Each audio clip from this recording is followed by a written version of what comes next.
L'Ancien Régime et le XVIIIe siècle laissent derrière eux une société à bout de souffle, au bord de la ruine. Pour faire face, l'État et le roi Louis XVI envisagent de prélever de nouveaux impôts. Mais la population usée alimente un désir de changement et l'exprime en 1788 dans les Cahiers de doléances. S'ensuit l'élan révolutionnaire de 1789 en faveur de la liberté et de la monarchie constitutionnelle. Mais très vite, le mécontentement prend de l'ampleur. La vente des biens nationaux profite aux bourgeois et aux notables. Le serment imposé aux prêtres inquiète. Le sort réservé au roi divise. En 1793, la levée de 300 000 hommes contraint d'aller faire la guerre, met le feu aux poudres. Cet impôt déguisé est refusé, notamment dans l'ouest de la France. Désormais, monarchistes et républicains s'affrontent. En Vendée, l'armée des Blancs lutte contre celle des Bleus. Les derniers soubresauts de cette guerre civile se terminent dans les années 1830. Durant le XIXe siècle, la vie politique française reste imprégnée de cette division entre monarchistes et républicains. Se déroule alors une guerre des images par artistes interposés, dont les collections du Musée d'art et d'histoire rendent compte. Face à vous se dresse Cathelinot, premier généralissime de l'armée royale et catholique de Vendée. Ce portrait fait partie d'une commande royale en 1816 pour la résidence privée du roi, le château de Saint-Cloud.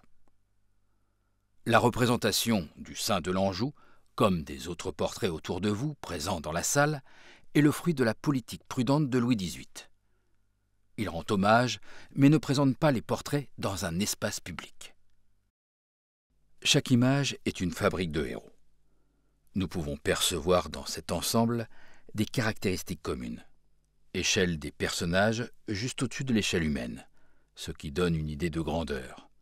Posture héroïque sur fond de campagne et de ciel tourmenté. Utilisation des diagonales dans la composition pour insuffler une idée de dynamisme.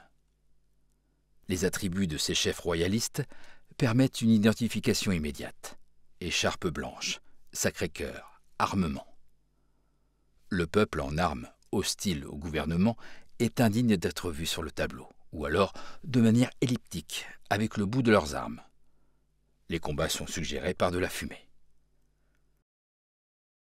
Les portraits des généraux nous montrent une vision idéalisée de ces chefs de guerre. Cependant, d'autres artistes ont donné de cette période une autre vision. Le tableau du massacre de Machecoul montre par exemple le général Charette sous un autre angle. Se trouvant au centre, pourvu des attributs reconnaissables d'un général vendéen, écharpe blanche, Sacré-Cœur, accompagné de 3 femmes, le général Charette semble se délecter de la vision de morts et blessés républicains. Dans les faits, cette scène n'a jamais eu lieu, car Charette n'était pas à Machecoul en date de la mi-mars 1793.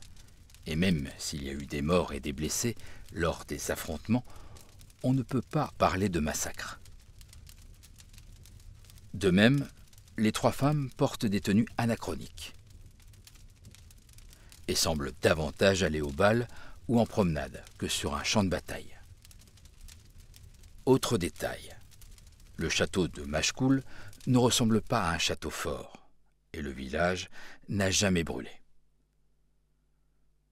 Clairement, l'artiste qui a peint ce tableau en 1884 cherche à promouvoir le camp républicain à un moment où la Troisième République tente de s'imposer définitivement face aux monarchistes.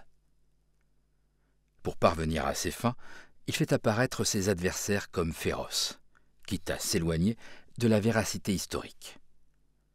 En témoigne l'exemple du prêtre émasculé, visible ici pour choquer le spectateur. Cette vision simpliste et manichéenne des partis se retrouve dans la composition du tableau, divisé en 2 parties distinctes, les républicains et les vendéens.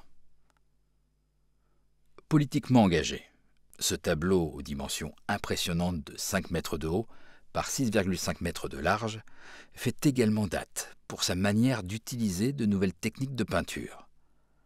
La tache de sang du personnage au premier plan est le résultat d'une projection directe de peinture sur la toile.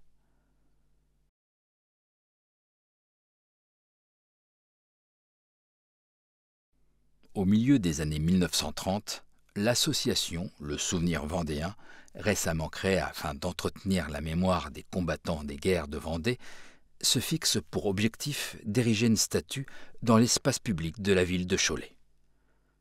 Cette fois-ci, c'est un homme issu du peuple qui va porter le poids de la représentation de toutes les personnes ayant pris les armes en 1793.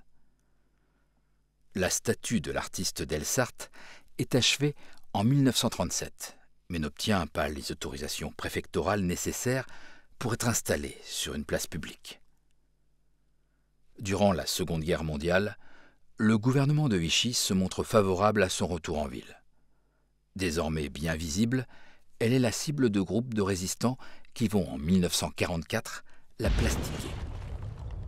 Restaurée depuis lors, elle conserve la trace des luttes, encore vives, au milieu du XXe siècle, entre blancs et bleus, partisans de la Révolution et opposants.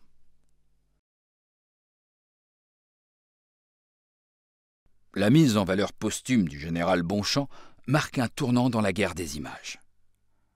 Suite à leur défaite à la bataille de Cholet en octobre 1793, les troupes royalistes fuient vers le nord et s'arrêtent à Saint-Florent-le-Vieil pour traverser la Loire.